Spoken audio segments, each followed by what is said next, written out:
प्रेरितों के काम अध्याय 13। बरनबास और शाऊल का भेजा जाना।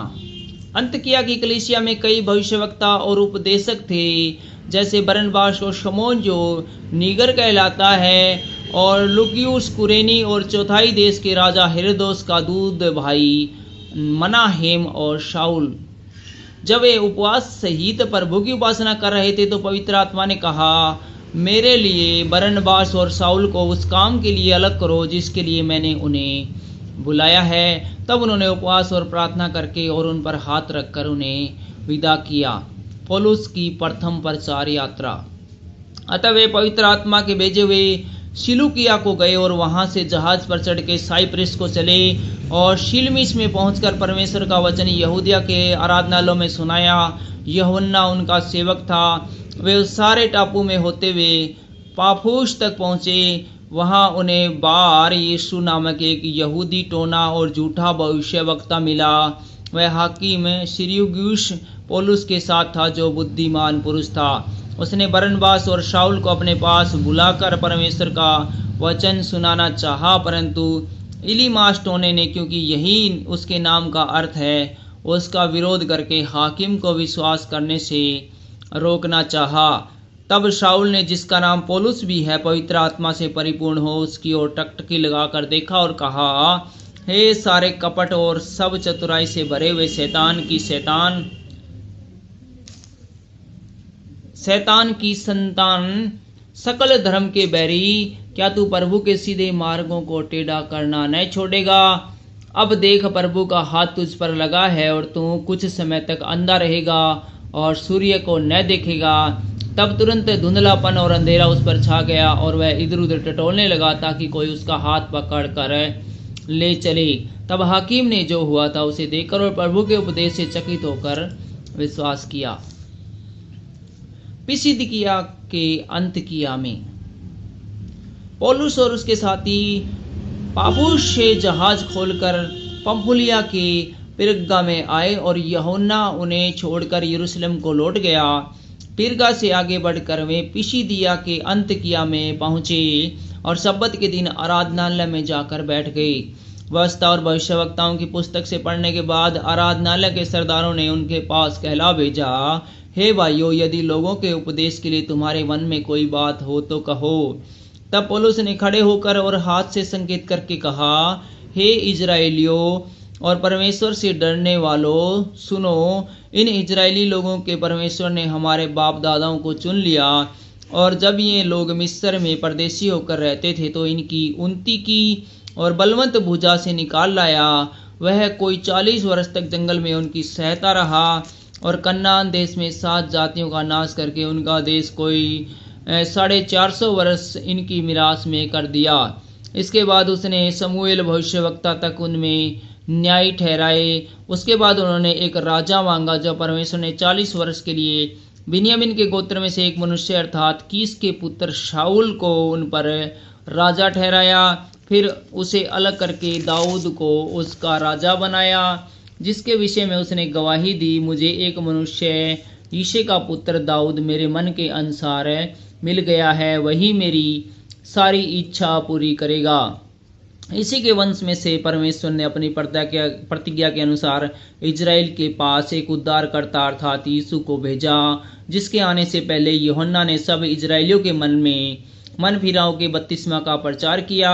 जब यूहन्ना अपनी सेवा पूरी करने पर था तो उसने कहा, तुम मुझे क्या समझते हो? मैं वह नहीं, वरन देखो, मेरे बाद एक आने वाला है, जिसके पाँव की जूती भी मैं खोलने के योग्य नहीं। हे भाइयों, तुम तो अब्राहम की संतान हो और तुम जो परमेश्वर से डरते हो, तुम्हारे पास इस उद्धार का वचन भेजा गया है, क्योंकि यरूशलेम के रहने वालों और उनके सरदारों ने न उसे पहचाना और न भविष्यवक्ताओं की बातें समझी जो हर सब्बत के दिन पढ़ी जाती है। इसलिए उसी दोषी ठहराकर उन बातों को पूरा किया। उन्होंने मार डालने के योग्य कोई दोष उनमें न पाया, तो भी पौलुस ने विनती की कि वह मार डाला जाए। जब उन्होंने उसके विषय में लिखी हुई सब बातें पूरी की तो उसे क्रूस पर उतार कर कब्र में रखा, परंतु परमेश्वर ने उसे मरे हुओं से जिलाया और वह उन्हें जो उसके साथ गलील से यरूशलेम आए थे बहुत दिनों तक दिखाई देता रहा लोगों के सामने, जब वे ही उसके गवाह है। हम तुम्हें उस प्रतिज्ञा के विषय में जो बाप दादाओं से की थी यह सुसमाचार सुनाते हैं कि परमेश्वर ने यीशु को जिलाकर वही प्रतिज्ञा हमारी संतान के लिए पूरी की, जैसा दूसरे भजन में भी लिखा है, तू मेरा पुत्र है, आज ही मैंने तुझे जन्माया है।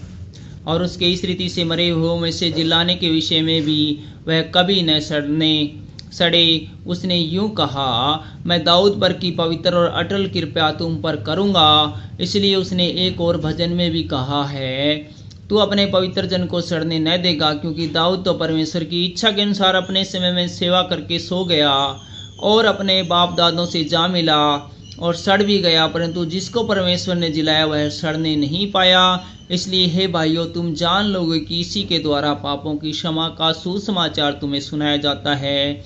और जिन बातों में तुम मूसा की व्यवस्था के द्वारा निर्दोष नहीं ठहर सकते थे, उन्हीं सब में हर एक विश्वास करने वाला उसके द्वारा निर्दोष ठहरता है। इसलिए चौकस रहो, ऐसा न हो कि जो भविष्यवक्ताओं की पुस्तक में आया है तुम पर आ पड़े। हे निंदा करने वालों, देखो और चकित हो और मिट जाओ, क्योंकि मैं तुम्हारे दिनों में एक काम करता हूँ, ऐसा काम कि यदि कोई तुमसे उसकी चर्चा करे तो तुम कभी विश्वास न करोगी। उसके बाहर निकलते समय लोग उनसे विनती करने लगे कि अगले सब्बत के दिन हमें ये बातें फिर सुनाई जाए। जब सभा उठ गई तो यहूदियों और यहूदी मत में आए हुए भक्तों में से बहुत से पौलुस और बरनबास के पीछे हो लिए और उन्होंने उनसे बातें करके समझाया कि परमेश्वर के अनुग्रह में बने रहो। पिलातुस द्वारा अन्य जातियों में प्रचार का आरंभ। अगले सब्बत के दिन नगर के पराए सब लोग परमेश्वर का वचन सुनने को इकट्ठे हुए, परंतु यहूदी भीड़ को देखकर डहा से भर गए और निंदा करते हुए पौलुस की बातों के विरोध में बोलने लगे। तब पौलुस और बरनबास ने निडर होकर कहा, अवश्य था कि परमेश्वर का वचन पहले तुम्हें सुनाया जाता, परंतु जब तुम उसे दूर हटाते हो और अपने को उन्नत जीवन के योग्य नहीं ठहराते, तो देखो हम अन्य जातियों की ओर फिरते हैं, क्योंकि प्रभु ने हमें यह आज्ञा दी है, मैंने तुझे अन्य जातियों के लिए ज्योति ठहराया है, ताकि तू पृथ्वी की छोर तक उद्धार का द्वार हो। यह सुनकर अन्य जाति आनंदित हुए और परमेश्वर के वचन की बड़ाई करने लगे, और जितने उन्नत जीवन के लिए ठहराए गए थे उन्होंने विश्वास किया। तब प्रभु का वचन उस सारे देश में फैलने लगा, परंतु यहूदियों ने भगत और कुलीन स्त्रियों को और नगर के प्रमुख लोगों को उकसाया और पौलुस और बरनबास के विरुद्ध उपद्रव करवाकर उन्हें अपनी सीमा से निकाल दिया।